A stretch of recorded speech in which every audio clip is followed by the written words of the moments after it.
കോട്ടയം വേമ്പിൻകുളങ്ങര ശ്രീ മഹാവിഷ്ണു ക്ഷേത്രത്തിൽ നന്ദഗോവിന്ദ ഭജൻസിന്റെ ഭജനയുണ്ടായിരുന്നു. അപ്പം അതിലൊരു ക്രിസ്തീയ ഗാനം അവർ ആലപിച്ചു. ഇതിനെതിരെ ഇപ്പം ശശികല ടീച്ചർ ഒരു ഫേസ്ബുക്കിലൊരു പോസ്റ്റ് ഇട്ടിട്ടുണ്ട്. അതിൽ ഫേസ്ബുക്ക് പോസ്റ്റിൽ പറയുന്നത് ഇങ്ങനെ, അതായത് ഇരിക്കുന്ന കൊമ്പ് എത്ര ബലമുള്ളതാണെങ്കിലും സ്വയം മുറിച്ചാൽ അത് മുറിയാതിരിക്കില്ല എന്ന് പറയുന്നുണ്ട്. കൂട്ടത്തിൽ ഒരു കാര്യം കൂടെ പറയുന്നുണ്ട്, ചിക്കൻ മസാല നല്ലതാണ്, പക്ഷെ അത് പായസത്തിലിട്ട് ഇളക്കരുതെന്നും പറഞ്ഞിട്ടുണ്ട്. അല്ല, ഒന്ന് ആലോചിച്ച് കഴിഞ്ഞാലേ സംഗീതം എന്ന് പറയുന്നൊരു സാധനമുണ്ട്. ഈ നമുക്കറിയാം, ഇന്ന് ശബരിമല ശ്രീധർമ്മശാസ്ത്ര ക്ഷേത്രത്തില് ഹരിവരാസനം എന്ന് പറയുന്ന ഒരു സോങ് ഉണ്ട്. അതായത് ശബരിമല ധർമ്മശാസ്താവിനെ ഉറക്കുന്ന ഒരു പാട്ടാണ്.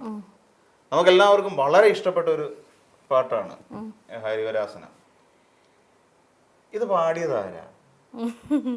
അല്ലെ, നമ്മുടെയൊക്കെ എപ്പോഴുള്ള ഒരു പ്രശ്നമാണ്. നമ്മൾ അവിടെ പാടിക്കൊണ്ട് ഹരിവരാസനം എന്ന് പറയുന്ന പാട്ട് കേട്ട് ശീലിച്ചത് ഒരു ശബ്ദത്തിലാണ്. ആ ശബ്ദം എന്ന് പറഞ്ഞാൽ യേശുദാസ് എന്ന് പറയുന്ന ഒരു മാന്ത്രികനായ ഗായകന്റെ ശബ്ദമാണ്. നമ്മൾ കേട്ട് ഉണരുന്നതും ഉറങ്ങുന്നതും സഞ്ചരിക്കുന്നതും നടക്കുമ്പോഴും എല്ലാം, നമ്മൾ ഒരു പക്ഷേ യാത്ര ചെയ്യുമ്പോഴും ഒക്കെ നമ്മൾ ആ മനുഷ്യന്റെ പാട്ടുകളാണ് കേട്ടുകൊണ്ടിരിക്കുന്നത്. യേശുദാസ് എന്ന് പറയുന്ന ഒരാളുടെ പാട്ടുകളാണ് നമ്മൾ കേട്ടുകൊണ്ടിരിക്കുന്നത്. ആ യേശുദാസിന്റെ ഗുണം എന്താണ്? അദ്ദേഹം ക്രിസ്ത്യൻ സമൂഹത്തിൽപ്പെട്ട ഒരാളാണ് യേശുദാസ് എന്ന് പറഞ്ഞാൽ, അല്ലേ? ആ മനുഷ്യന്റെ പാട്ടുകൾ കേട്ടിട്ട് ഉണരാത്ത ദൈവങ്ങളുണ്ടോ? ഗുരുവായൂർ അമ്പലത്തിൽ പോലും നമ്മൾ ചെന്ന് കഴിഞ്ഞാല് ഗുരുവായൂർ അന്യമതസ്ഥർക്ക് പ്രവേശനമില്ല, അങ്ങനെ ഉണ്ട്. ആ ഗുരുവായൂർ അമ്പലത്തിൽ പോലും നമ്മൾ കേൾക്കുന്ന പാട്ട് യേശുദാസ് പാടിയത്. നമ്മൾ അവിടെ പിന്നെ ഇത് കൊടുത്തിട്ടില്ല, അത് പാടില്ല എന്ന് പറഞ്ഞിട്ടില്ല. എനിക്ക് അറിയില്ല കൃത്യമായി, എനിക്കൊരു ക്ഷേത്രം ഏതാണെന്ന് അറിയില്ല. ഒരു ക്ഷേത്രത്തിൽ ഇത് നടക്കുന്ന സമയത്ത്, കഥകളി നടക്കുന്ന സമയം, കഥകളി ക്ഷേത്രകലയാണ്. അതിലൊരു മുസ്ലിമായ, എനിക്ക് തോന്നുന്നു അദ്ദേഹത്തിന്റെ ഹൈദരലിയോ മറ്റോ ആണ് കലാമണ്ഡലം. അപ്പോൾ അദ്ദേഹത്തിന്റെ കലാവിരുത് ആസ്വദിക്കാൻ വേണ്ടി ആൾക്കാരൊക്കെ തടിച്ചുകൂടി. പക്ഷെ ക്ഷേത്രം മതിൽക്കെട്ടിനകത്ത് അദ്ദേഹത്തിന് പ്രവേശനമില്ല. അതിനുവേണ്ടി ചെയ്ത് ക്ഷേത്രത്തിന്റെ മതിൽ പൊളിച്ച് കളഞ്ഞിട്ട് പുറത്തേക്കാക്കി വെച്ചിട്ട് അദ്ദേഹത്തിന് അവിടെ സ്പേസ് കൊടുത്തു. അങ്ങനെ ഒരു സംഭവം. ഞാൻ അതിന്റെ കൃത്യമായ ഹൈദരലി തന്നെ ആവാനാണ് സാധ്യത, അല്ലെങ്കിൽ മറ്റാരോ ആണ്. ഇങ്ങനെ സംഗീതവും മതവും കൂട്ടിച്ചേർത്തുകൊണ്ടുള്ള നമ്മുടെ ചിന്താഗതി മാറേണ്ടിയിരിക്കുന്നു എന്നുള്ളതാണ്. യേശുദാസ് പാടുന്ന പാട്ട് നമുക്ക് എല്ലാവർക്കും, എല്ലാ ക്ഷേത്രങ്ങളിലും യേശുദാസ് പാടുന്ന പാട്ട്, എം ജി ശ്രീകുമാറിന്റെ പാട്ട് മാത്രമാണോ നമ്മൾ കേട്ടുകൊണ്ടിരിക്കുന്നത്? അല്ല, നമ്മൾ കേൾക്കുന്നത് അങ്ങനെയാണ്. കലാമണ്ഡലം ഹൈദരലി എന്ന് പറയുന്ന ഒരാളുടെ പിന്നെ എന്താ പറയാ, അദ്ദേഹം കഥകളി സംഗീതജ്ഞനാണ്. അത് നമ്മൾ ഒരിക്കലും പാടില്ല എന്ന് പറയാൻ പറ്റൂ. ക്ഷേത്രകലയാണ് കഥകളി, അല്ലെ? അപ്പൊ കല എന്ന് പറയുന്ന ഒന്നിന് നമ്മൾ ഈ പറയുന്ന പോലെ ഐത്തം കൽപ്പിക്കുന്ന കാലം എന്ന് പറഞ്ഞാൽ അത് നമ്മളെ തെറ്റിലേക്ക് നയിക്കുന്ന ഒരു കാലമാണ്. അത് ശശികലയെ പോലെ ഒരാൾ അങ്ങനെ ചിന്തിച്ചില്ലെങ്കിലേ അതിശയമുള്ളൂ. ഇരിക്കുന്ന കൊമ്പ് എത്ര ശക്തമാണെങ്കിലും സ്വയം മുറിച്ചാൽ മുറിയില്ല എന്ന് പറയുന്ന വേദാന്തമൊക്കെ ഉപയോഗിക്കുന്നുണ്ട്. സ്വയം മുറിച്ചാൽ മുറിയുമെന്ന്. സ്വയം മുറിച്ചാൽ മുറിയും. അപ്പം ഇരിക്കുന്ന കൊമ്പെന്ന് ഉദ്ദേശിച്ചത് എന്താ? ഹിന്ദുമതം. അതാണ് അവർ ഉദ്ദേശിക്കുന്നത്, ഹിന്ദുമതം. ആ ഹിന്ദുമതത്തെ നമ്മൾ തന്നെ, അതായത് ഇപ്പൊ എനിക്ക് തോന്നുന്നു ഈ പാട്ട് പാടുന്ന നന്ദഗോവിന്ദം ഭജൻസ് എന്ന് പറയുന്ന ഹിന്ദുക്കളായ കുട്ടികളുടെ ചെറുപ്പക്കാര് പയ്യന്മാരുടേതായ ഒരു സംഘമാണ്. അവരുടെ പാട്ടുകൾ ഒരുപാട് ഹിറ്റാണെന്ന കാര്യം നമുക്കറിയാം. അപ്പം സ്വയം മുറിച്ചാൽ മുറിയും എന്ന് പറയുമ്പോൾ ഇവര് ഹിന്ദുക്കൾ, നിങ്ങൾ ക്രിസ്തീയ പാട്ടുകൾ പാടി ഹിന്ദു ക്ഷേത്രങ്ങളിൽ പാടിക്കൊണ്ട് ആ പറയുന്ന ഹിന്ദു മതത്തെ തന്നെ ഹനിക്കാൻ ശ്രമിക്കുകയാണ്, ഇല്ലാതാക്കാൻ ശ്രമിക്കുന്നു എന്ന് പറയുന്ന ഒരു വൃത്തികെട്ട ചിന്താഗതിയുണ്ട് ഒരു ക്ഷേത്രത്തിൽ. ഇപ്പൊ കാന്ത എന്ന് പറയുന്ന ഒരു മ്യൂസിക് ബാൻഡിന്റെ ഇതിൽ വന്നതാണ് ആ പാട്ട്. അപ്പം ആ ഒരു സോങ് ശരിക്കും പറഞ്ഞു കഴിഞ്ഞാല് എനിക്ക് അതിനകത്ത് നിന്ന് മതം കണ്ടെത്താൻ പറ്റുന്നില്ല. അവിടെയാണ് ഏറ്റവും വലിയ പ്രശ്നം. നമുക്ക് അതിനകത്ത് നിന്ന് മതമല്ല കണ്ടെത്തുന്നത്.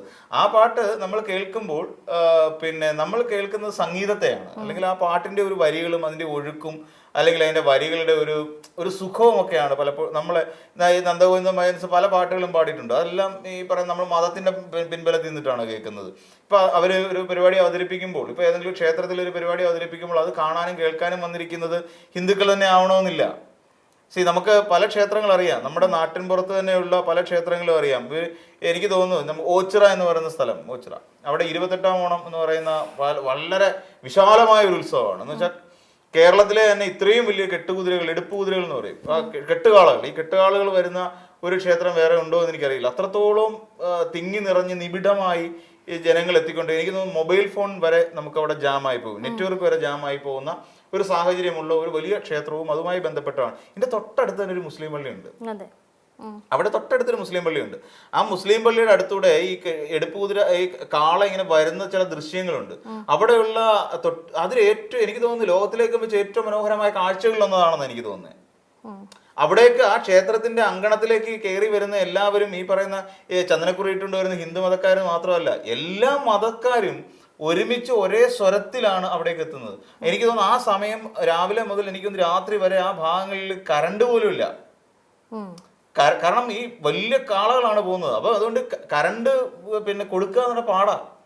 അപ്പം ഇലക്ട്രിക് ലൈൻസ് കംപ്ലീറ്റ് അഴിച്ചിട്ടിരിക്കുന്ന സാഹചര്യമോ. ഇതെല്ലാം സഹിക്കുന്നത് എല്ലാ മതത്തിലും പെട്ടവരാ. അവിടെ മുസ്ലിങ്ങൾ അല്ലെങ്കിൽ ഹിന്ദുക്കൾ മാത്രമല്ല സഹിച്ചുകൊണ്ടിരിക്കുന്നത്. ഞങ്ങൾക്ക് കുഴപ്പമില്ല, ഞങ്ങളുടെ ഉത്സവമല്ലേ, അതുകൊണ്ട് ഞങ്ങളെല്ലാവരും ഈ പറയുന്ന പോലെ ഞങ്ങൾ ഇച്ചിരി ചൂടും ഉഷ്ണമൊക്കെ സഹിച്ച് കിടന്നാൽ ആ സമയം നല്ല ചൂടുള്ള സമയമാണ്. അപ്പൊ ഈ ചൂടൊക്കെ ഞങ്ങൾ സഹിച്ചോളാം, നിങ്ങൾ മുസ്ലിങ്ങൾ മുസ്ലിങ്ങൾ ഞങ്ങൾ എന്തിനാ സഹിക്കുന്നത്? നിങ്ങളെ ഹിന്ദുക്കളെ ഉത്സവം നടത്തുന്നതിന് ഞങ്ങൾ എന്തിനാണ് ഈ ചൂട് സഹിച്ച് ഞങ്ങൾ വീടിനകത്ത് കഴിഞ്ഞുകൊണ്ടത്? ഞങ്ങൾക്ക് ഇലക്ട്രിക് ലൈൻ വേണം എന്ന് പറഞ്ഞുകൊണ്ട് ഒരു മുസ്ലിം ഇവിടെ ബഹളം ഉണ്ടാക്കിയിട്ടില്ല ആ നാട്ടില്, ഓച്ചിറയില്. അങ്ങനെ ഒരു സംഭവം ഇന്ന് വരെ കാലങ്ങളായി തുടർന്നു വരുന്ന ഒരു ആചാരമാണ് അല്ലെങ്കിൽ ഉത്സവമാണ്. ഒരു മുസ്ലിങ്ങൾ ഇന്ന് വരെ ഞങ്ങൾക്ക് കറണ്ട് ഇല്ല എന്ന് പറഞ്ഞുകൊണ്ട് പ്രശ്നം ഉണ്ടാക്കിയിട്ടില്ല. എല്ലാവരും ഒരേ മനസ്സോടുകൂടി ഒരേ രീതിയിൽ ആഹാരം കഴിച്ച് ഓണം പോലെ തന്നെ ആഘോഷിക്കുന്ന ഒരു വലിയ ഉത്സവം. ഇതെന്താണ് നമ്മളെ കാണിച്ചു തരുന്നത്? ഇത് നമ്മുടെ മതമൈത്രിയാണെന്നേ. ഇത് നമ്മുടെ മതത്തിന്റെ സൂചനകളാണ്. നമ്മുടെ മതം എന്ന് പറഞ്ഞാൽ മനുഷ്യ മതമാണ് എന്ന് പറയുന്ന ഒരു മതം പഠിപ്പിക്കുകയാണ് നമ്മളെ ശരിക്കും ചെയ്യുന്നത്. അതിൽ ഈ ശശികലയെ പോലുള്ള ആൾക്കാരൊക്കെ എന്ത് മണ്ടത്തരമാണ് ചിന്തിച്ചുകൊണ്ടിരിക്കുന്നത്. ക്ഷേത്രത്തിൽ എന്തുകൊണ്ടാണ് ഒരു ക്രിസ്തീയ ഭക്തിഗാനം പാടാൻ പാടില്ലാത്തത്?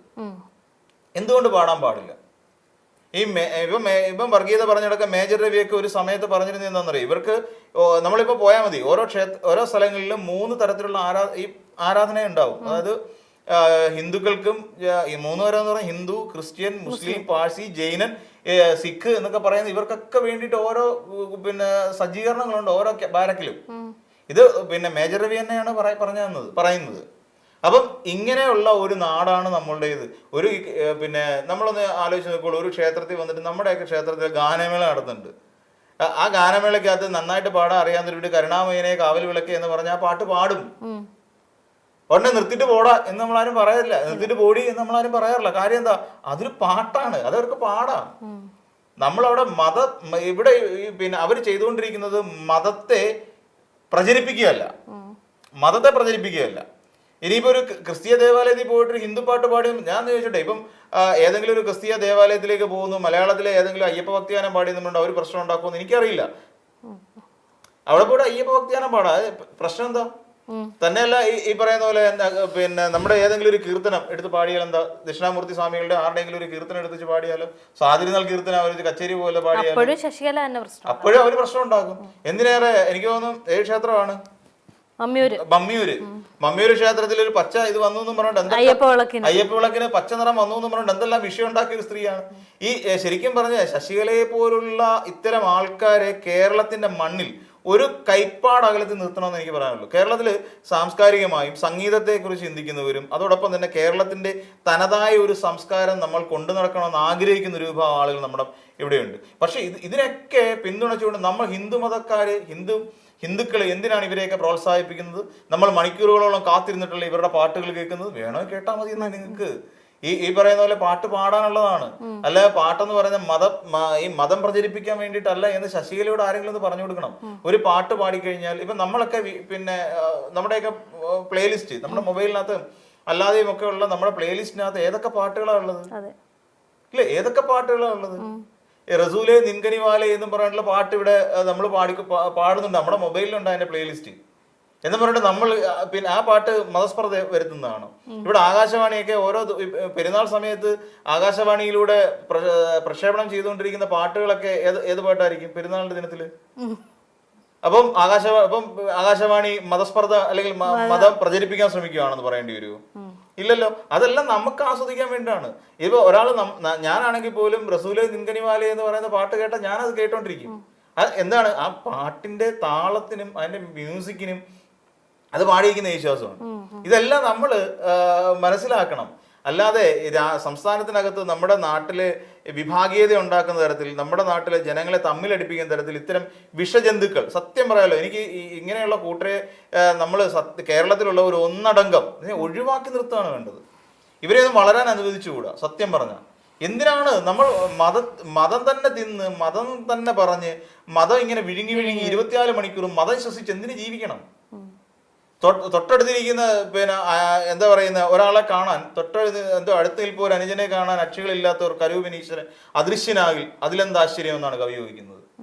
തൊട്ടടുത്ത് നിൽക്കുന്ന സ്വന്തം സഹോദരനെ കാണാൻ അവന് കണ്ണില്ല, പിന്നെ അരൂപനായ ഈശ്വരനെ എങ്ങനെയാണ് ഇവർ കാണുക? ഇതൊരു വലിയ ചോദ്യമാണ്. അടുത്തേക്ക് തന്നെയാണ് നമ്മൾ കാണേണ്ടത്. അവന്റെ നെറ്റിക്ക് കുറിയാണോ നിസ്കാരത്തഴമ്പാണോ എന്നല്ല നമ്മൾ നോക്കേണ്ടത്, അവന്റെ കഴുത്തിൽ കിടക്കുന്ന കൊന്തയാണോ എന്നല്ല നോക്കേണ്ടത്. അവനെ നമ്മൾ മനസ്സിലാക്കാനും മനുഷ്യനായി കാണാനും പഠിക്കുക എന്നുള്ളതാണ് ചെയ്യേണ്ടത്. അത് ഈ പറയുന്ന ഒരു ശശികല പേരിനോടൊപ്പം ടീച്ചർ എന്ന് കൂടി ചേർത്ത് വെച്ചിട്ടുണ്ടോ? നാണമുണ്ടോ ഇവർക്കൊക്കെ അങ്ങനെ ടീച്ചർ എന്ന് ചേർത്ത് വെക്കാൻ? ഇമാതിരി ഈ ഭോഷ്കത്തരം പറഞ്ഞു നടക്കുന്നവർക്കൊക്കെ ഇതൊക്കെ നമ്മുടെ കേരളത്തിൽ എന്നല്ല, കേരളത്തിൽ നിന്ന് ഇന്ത്യയിൽ തന്നെ ഇതൊക്കെ ഭയങ്കര അപകടകരമായ ഒരു അവസ്ഥയിലേക്ക് പോകും. ഈ പറയുന്ന നന്ദഗോവിന്ദം ഭജൻസ്, എനിക്ക് അവരുടെ പാട്ടുകളൊക്കെ എനിക്ക് ഭയങ്കര ഇഷ്ടമാണ്, നല്ല പാട്ടുകളുമാണ് അല്ലേ. അതാണല്ലോ ഇത്രയും ആൾക്കാർ തടിച്ചുകൂടുന്നത്. അവരുടെ ഒരു പരിപാടി എന്ന് പറഞ്ഞാല് ഇഷ്ടംപോലെ ഒരാള് പോലും, ഇപ്പൊ ശശികലയ്ക്ക് മാത്രമല്ല ഇത് പ്രശ്നം, ഒരാള് പോലും ഇതിനെതിരെ സംസാരിക്കത്തില്ല. കാരണം എന്താ? ഇവരുടെ പാട്ടുകൾ കേൾക്കാൻ വേണ്ടി പിന്നെ ബാക്കിയുള്ള മതക്കാർക്ക്, മുസ്ലിങ്ങൾക്ക് പറഞ്ഞുകൂടോ ഇവര് ഹിന്ദു വർഗീയത പ്രചരിപ്പിക്കാൻ നടക്കുന്ന പാട്ടുകാരാണെന്ന്? നന്ദഗോവിന്ദം ഭജൻസ് അവർ ഏറ്റവും കൂടുതൽ പാടുന്ന പാട്ടുകൾ ഏതൊക്കെയാ അല്ലേ? അവരുടെ ഏറ്റവും ശിവനെ കുറിച്ചൊരു പാട്ട് ആണല്ലോ ഏറ്റവും കൂടുതൽ ഹിറ്റായി പോയ ഒരു പാട്ടുണ്ട്. ഇതെല്ലാം ഇതെല്ലാം ഹിന്ദു വർഗീയത പ്രചരിപ്പിക്കുകയാണോ ഇവർ ചെയ്തുകൊണ്ടിരിക്കുന്നത് എന്ന് മുസ്ലിങ്ങൾക്കും ക്രിസ്ത്യാനികൾക്കും പറയാം. അതിനുള്ള പ്രൊവിഷൻ അവർക്കും ഉണ്ട്. എന്നിട്ട് അവരാരെങ്കിലും പറയുന്നുണ്ടോ? നന്ദഗോവിന്ദം ഭജൻസിന്റെ പാട്ട് വർഗീയത പ്രചരിപ്പിക്കുകയെന്ന് അവർ പറയുന്നില്ലല്ലോ. പിന്നെ നമുക്ക് മാത്രം എന്താണ്, ഈ ശശികലയ്ക്ക് മാത്രം എന്താണ് ഇത്ര അസുഖം? അതാണ് മനസ്സിലാവാത്തത്. എന്താ പറയുന്നത്, മനസ്സിനെ ക്ഷീരമുള്ള ഒരു അകിടിയും ചുവട്ടിലും ചോര തന്നെ കൊതുകിന്റെ കൊതുകോ എന്നുള്ള ചൊല്ലുണ്ടല്ലോ, അത് തന്നെയാണ് ശശികലയുടെ പ്രശ്നം. അവർ അടിമുടി അവർ ആഗ്രഹിക്കുന്ന ഈ വിഷം കുത്തിയെടുക്കുക എന്നുള്ളത് മാത്രമാണ്. അതാണ് അവർ ചെയ്തുകൊണ്ടിരിക്കുന്നതും. അവരുടെ പിന്നെ ഈ ടീച്ചർ എന്നൊക്കെ പറയുന്നത് സത്യം പറഞ്ഞ പിള്ളേരുടെയൊക്കെ അവസ്ഥ ചിന്തിക്കാൻ പോലും പറ്റാത്ത ഒരു അവസ്ഥയാണുള്ളത്. അപ്പോൾ അതുകൊണ്ട് അവരെയൊക്കെ നമ്മളൊരു കയ്യകലത്തിൽ നിർത്തുക എന്ന് മാത്രമാണ്.